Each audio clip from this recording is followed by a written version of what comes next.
ಎಷ್ಟು ಕೊಡ್ತಾರೆ ಒಂದು ಕಂಬಕ್ಕೆ? ಒಂದು ಕಂಬಕ್ಕೆ ಎಷ್ಟು ಕೊಡ್ತಾರೆ? 75 ರೂಪಾಯಿ. ಒಂದು ದಿವಸಕ್ಕೆ ಎಷ್ಟು ಕಂಬ ಹೊಡಿತೀರಾ? 20-30 ಹೊಡಿತೀರಾ? ಕಲ್ಲೆಲ್ಲ ನೀವೇ ಎಬ್ಬರಿಸ್ತೀರಾ? ಕಲ್ಲೆಲ್ಲ ನೀವೇ ಎಬ್ಬರಿಸ್ತೀರಾ? ಬೆಂಕಿ ಹಾಕಿ ಎಬ್ಬರಿಸ್ತಾ ಎಷ್ಟು ಕೊಡ್ತಾರೆ? 100 ರೂಪಾಯಿ ಕೊಡ್ತಾರಾ ಕಲ್ಲಿಗೆ ಒಂದು ಕಂಬಕ್ಕೆ? ಎಷ್ಟು ಅಡಿ ಕಂಬ? 6 ಅಡಿ ಕಂಬ. 7 ಅಡಿ 8 ಅಡಿ ಕಂಬ ಬರಲ್ವಾ?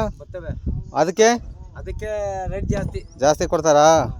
ಎಷ್ಟು ವರ್ಷದಿಂದ ಇಲ್ಲಿ ಕೆಲಸ ಮಾಡ್ತಾಯಿದ್ದೀರಾ? ನಾವು ಇಲ್ಲ ಒಂದು 20 ವರ್ಷದಿಂದ ಮಾಡಿಸಿದ್ದೀರಾ? ಅಡ್ವಾನ್ಸ್ ಇಸ್ಕೊಂಡಿದ್ದೀರಾ? ಎಷ್ಟು ಇಸ್ಕೊಂಡಿದ್ದೀರಾ ಅಡ್ವಾನ್ಸು? 1 ಲಕ್ಷ ಇಸ್ಕೊಂಡಿದ್ದೀರಾ? 20 ವರ್ಷ ಕೆಲಸ ಮಾಡಿದ್ದೀರಾ.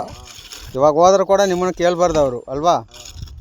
ಸರಿ ನೋಡಿ ಜನಗಳೇ ಎಲ್ಲರೂ ಎಲ್ಲ ಫ್ರೆಂಡ್ಗಳೇ ನೋಡಿ, ಇವರು ತುಂಬ ಕಷ್ಟಪಡ್ತಾಯಿದ್ದಾರೆ. ಇವ್ರ ವಯಸ್ಸಾಗಿದೆ, 20 ವರ್ಷದಿಂದ ಇಲ್ಲಿ ಕೆಲಸ ಮಾಡ್ತಾಯಿದ್ದಾರೆ. 1 ಲಕ್ಷ ಅಡ್ವಾನ್ಸ್ ಕೊಟ್ಟಿದ್ದಾರೆ ಅವರು. ಇದ್ರ ಕೂಡ 20 ವರ್ಷ ಕೆಲಸ ಮಾಡಿದ್ದಾರೆ. ಇವ್ರಿಗೊಂದು ಲೈಕ್ ಮಾಡಿ, ಸಪ್ರೇಸ್ ಮಾಡಿ, ಹೆಲ್ಪ್ ಮಾಡಿ.